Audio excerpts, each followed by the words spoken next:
Today on MTG Unpacked, we're taking a look at another 2021 Challenger deck.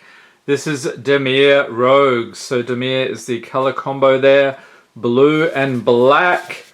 Okay, so let's take a look. Sneak and destroy, load up your opponent's graveyard to activate your rogues' special abilities and go for the throat with powerful legends.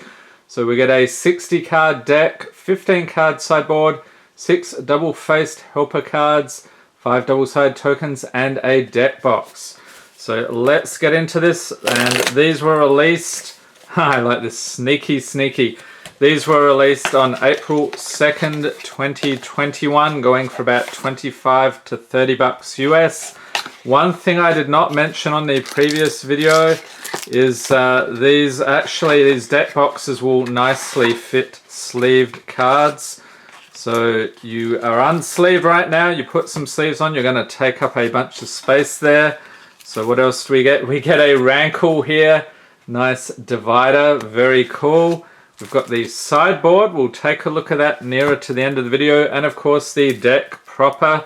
So let's get into this. And I'm not as familiar with this one as I am the mono red aggro deck. So if you have any comments about this one, how this one works, leave them in the comment section. Can't really help too much as far as upgrades here, I don't think.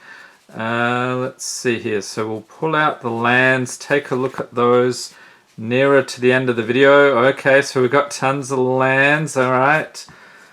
So this deck seems a little bit thinner than the previous one.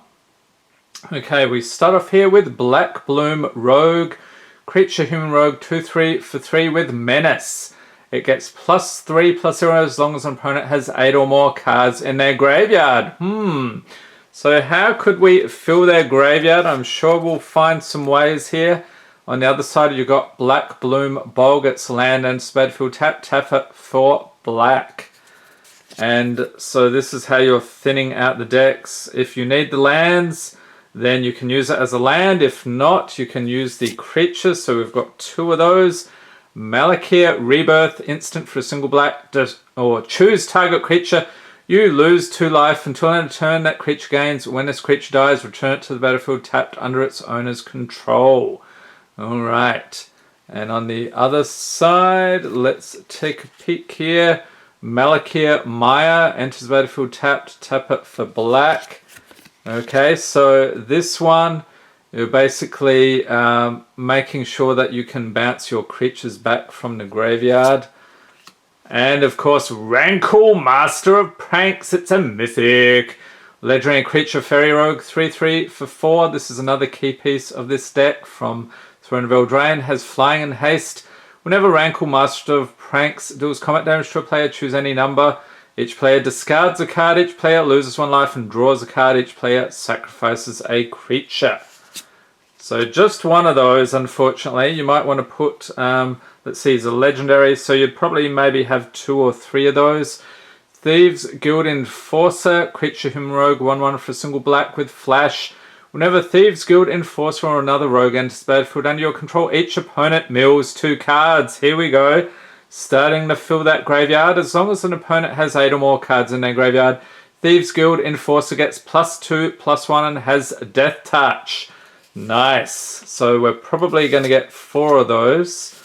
Yep. So that is a nasty piece of work. Vantress Gargoyle, artifact creature gargoyle, 5/4 for 2 with flying. It can't attack unless defending player has 7 or more cards in their graveyard. Again, relying on a filled graveyard here. Can't block unless you have 4 or more cards in hand. And tap, each player puts the top card of their library into their graveyard. So some milling. We get 3 of those. Nighthawk Scavenger, creature vampire rogue, 1+* 3 for 3. Flying, Death Touch, and Lifelink. Nice. Its power is equal to 1 plus the number of card types among cards in your opponent's graveyards. So of course you're trying to fill their graveyards up as much as you can, milling them out. Zarathan the Trickster, legendary creature, Merfolk Rogue, 4/4 for 5 with flash for 2, blue and black. Return an unblocked attacking rogue you control to its owner's hand. Put Zarathan the Trickster from your hand onto the battlefield tapped and attacking.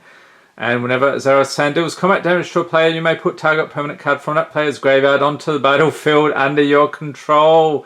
Nice. So use their creatures against them and bouncing your rogues to your hand and putting this guy on the battlefield attacking. Nice.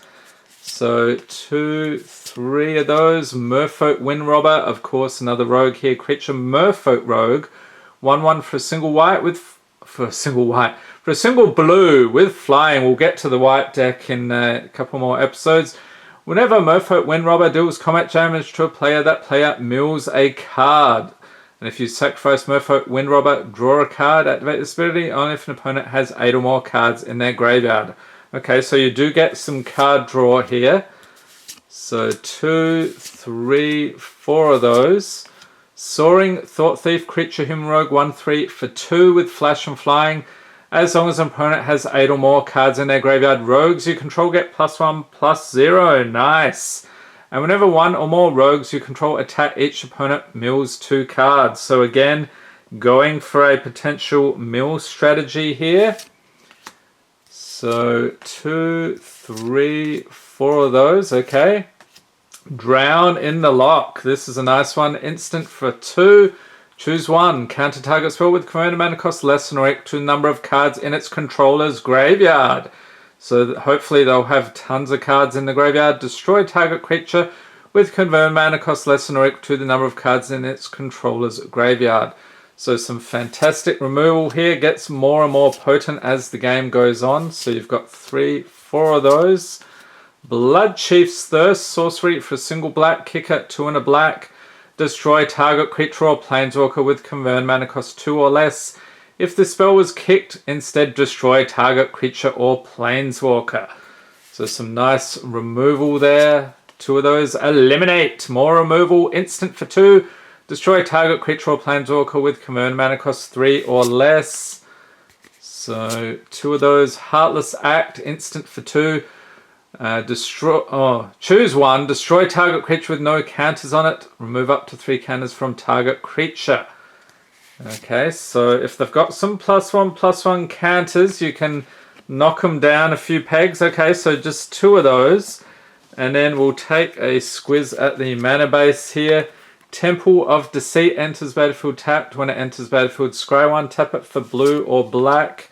They're probably going to put 4 of these in. Yep, of course. And then Islands. 8 of those. 9 Swamps.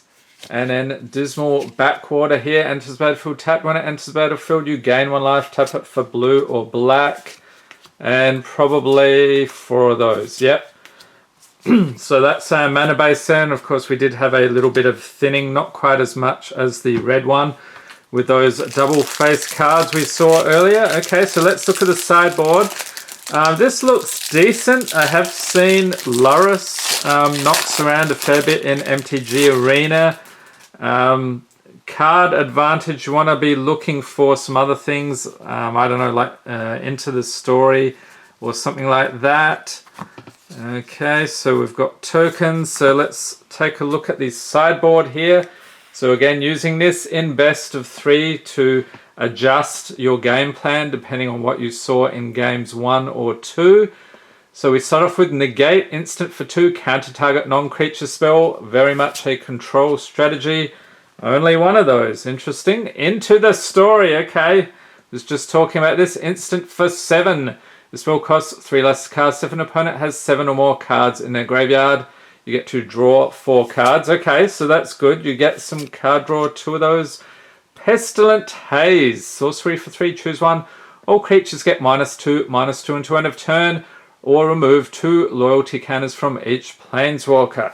So if you're up against planeswalkers or a bunch of lower end creatures, that will take care of those nicely.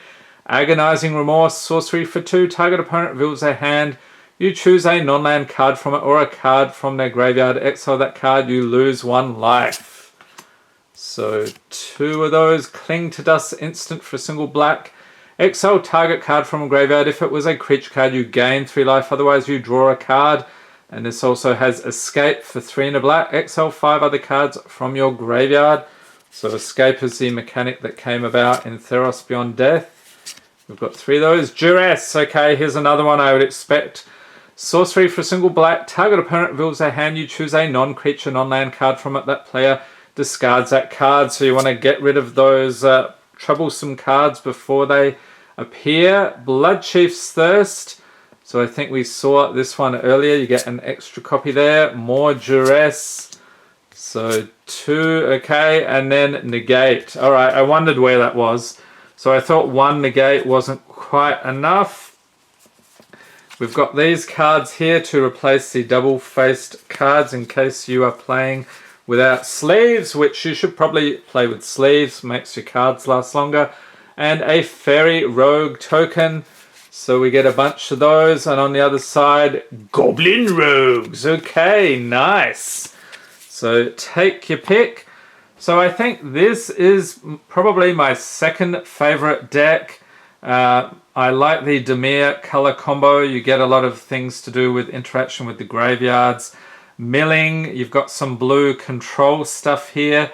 So overall, a decent deck. I'm not really sure how you could upgrade it much other than, like I said, I've seen Lurrus around, so that can play a role here. So let me know what you think in the comment section. I hope you enjoyed this video. If you did, give it a thumbs up, hit the subscribe button for more Magic the Gathering unboxings, and be sure to tap the notification bell to be notified as soon as new videos are released. Stay tuned, we've got the green and white and blue decks to come, so that's Azorius. So I'll be taking a look at those in the next couple of videos. I hope everyone's staying safe and healthy out there. Thanks for watching and have a great day.